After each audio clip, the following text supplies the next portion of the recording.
রান্নার কালারটা একবার দেখুন ভাই, দেখতো ভাই এটা কি রান্না হয়েছে। আরে না, এটা চিকেন না রে ভাই, এটা এসুর। ও বলতেছে বারবার চিকেন, বুঝছেন, চিকেনের মতোই হয়েছে। চিকেনের মতো ঘ্রাণটা চিকেনের মতো বাইর হচ্ছে আর কি। এবার চলুন কী দিয়ে কী রান্না করব সেটা একবার দেখে আসি। এই যে সবগুলাকে কেটে কুটে নিয়ে আসি, তারপরে রান্নাটা শুরু করব। তো কী কী মশলা দেবো সেটা একবার দেখে নেন বন্ধুরা। আমি মুখে কিছু বলবো না, আমি সব কিছু কিন্তু হাতে দেখিয়ে দিচ্ছি, একবার দেখে নিন। আর এদিকে ওই যে সিঙ্গারার জন্য আলুগুলো সিদ্ধ করতেছি, মশলা ধনিয়াগুলো টেলে নিচ্ছি, একটু টেলে তারপর গুঁড়ি করে নেবো আর কি। বাইরের দিকটা দেখে নিয়ে আসছি বন্ধুরা, বাইরেরটা কত সুন্দর না। এই তো দেখুন না বন্ধুরা, সব কিছু কেটে কুটে সব কিছু রেডি করে নিয়ে আসছি আর কি। সাথে চিকেনটাও পরিষ্কার করে নিয়ে আসছি, আর সাথে কী কী মশলা হবে সেটাই দেখাচ্ছি। এবার ওই যে এসবটা সিদ্ধ বসিয়ে দিয়ে এসবের সাথে কিন্তু আলুও সিদ্ধ করে নেব। সিদ্ধ বসিয়ে দিয়ে আমি মশলাগুলো পেস্ট করে নেব। কী কী মশলা দেবো তা কিন্তু দেখিয়ে দিছি, আর বাকিটাও দেখিয়ে দেব।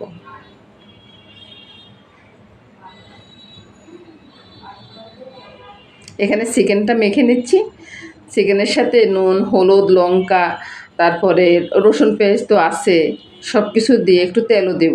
ওই যে বাটা মশলাটা, রসুন পেস্ট, আদা বাটা মশলাটা, এটা দিয়ে দিলাম।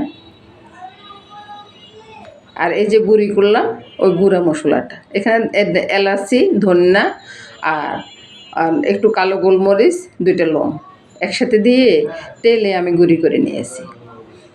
তেলটার কথা তো আগেই বললাম। এবার ভালো করে মেখে নিয়ে এক সাইডে রেখে দিব। এসবটা আমার সিদ্ধ হয়ে গেছে, ওইটা জলটা পরিষ্কার করে আমি কড়াইতে তেলটা দিয়ে দিলাম। তেল এখন আর বেশি দিব না, শুধু এগুলোকে একটু ওই যে ভেজে নিব আর কি। কালারের জন্য একটু লঙ্কার গুঁড়াটা দিয়ে দিলাম, কালারটা ভীষণ সুন্দর হবে তরকারির। আপনারাও চাইলে এভাবে রান্না করতে পারেন, তরকারির কালারটা কিন্তু ভীষণ সুন্দর। আর এসরের কালারটা কিন্তু এমনিতে অত ভালো আসে না আর কি। আপনারা যদি এভাবে রান্না করেন না, খুব ভালো একটা কালার আসবে। চিনিটা দিয়ে দিলাম, নুন দিয়ে দিলাম, একটু হলুদ। আর চিনি আমার রান্নাতে থাকবে বন্ধুরা, এটা টেস্টের জন্য, টেস্টটা বাড়ানোর জন্য। আপনারাও দিয়ে দেখতে পারেন, টেস্টটা কিন্তু অনেকাংশে বেড়ে যায়। মিষ্টি হয় না, টেস্টটা বেড়ে যায়। এই তো সব কিছু দিয়ে দাদুভাই শতানি করতেছে, বুঝছেন। আমি কোন সময় ভয়েস দিব বা কোন সময় ভিডিও করব সেই হিসেবে ও দুষ্টামিটা করে বেশি, বুঝছেন। তো এবার ঢেলে নিচ্ছি, একটু সামান্য একটু ভেজে নিচ্ছি আর কি, ভেজে ঢেলে নিচ্ছি। এবার কড়াইটা পরিষ্কার করে আবার বসিয়ে দিলাম, তারপর তেলটা দিয়ে দিচ্ছি।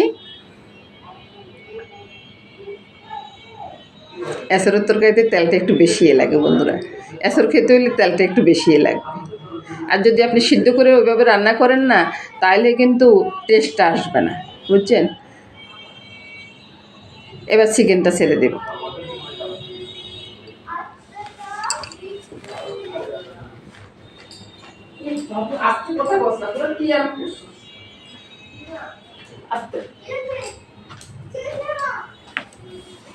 এই তো বন্ধুরা, নেড়ে ছেড়ে দিচ্ছি।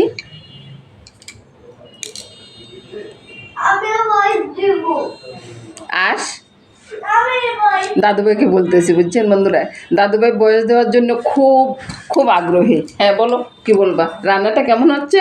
ভালো হয়েছে। হ্যাঁ, খুব সুন্দর হচ্ছে না?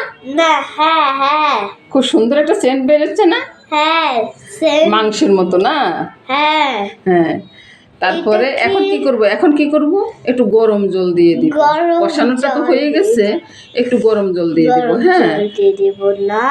হ্যাঁ হ্যাঁ, এটা কি চিকেনের মতো দেখতে লাগছে? হ্যাঁ, চিকেনের মতো লাগছে। আবার ওই যে রান্নাটা কষানোর সময় না চিকেনের গ্রান বাইর হচ্ছে, তাই না? হ্যাঁ, হ্যাঁ বাইরে হচ্ছে না। হ্যাঁ, চিকেনের গ্রানটা বের হচ্ছে। এবারে তো ঢাকা দিয়ে কষে, আমি তো ভুল করি ওই যে বলে ফেললাম যে জলটা দিয়ে দিবা, আসলে কিন্তু জল দিতে অনেকটা টাইমে আমি জল খাবো, জল। আচ্ছা তুমি জল খাও।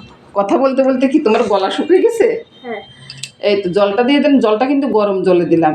দাদুভাইয়ের সাথে কথা বলতে বলতে কাজ করতেছি তো বন্ধুরা, ওই যে কথাটা একটু এলোমেলো হচ্ছে আর কি। জলটা একটু চেক করে নিচ্ছি যে নুনটা ঠিক আছে কিনা। নুন টুন সব একবারে ঠিকঠাক আছে, টেস্টও অনেকাংশে খুব ভালো হয়েছে।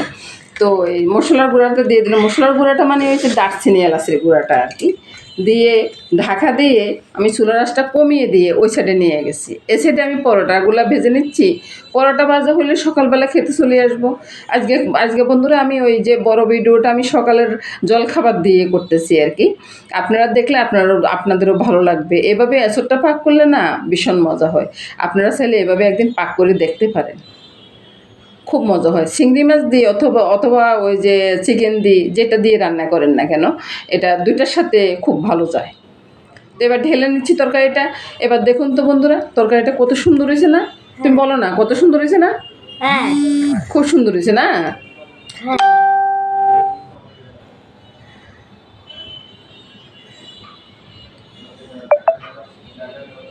এই তো বন্ধুরা দেখুন না, এবার নামিয়ে নিলাম। তো সবাই ভালো থাকুন, সুস্থ থাকুন, সুন্দর থাকুন। সর্বোচ্চ নমস্কার।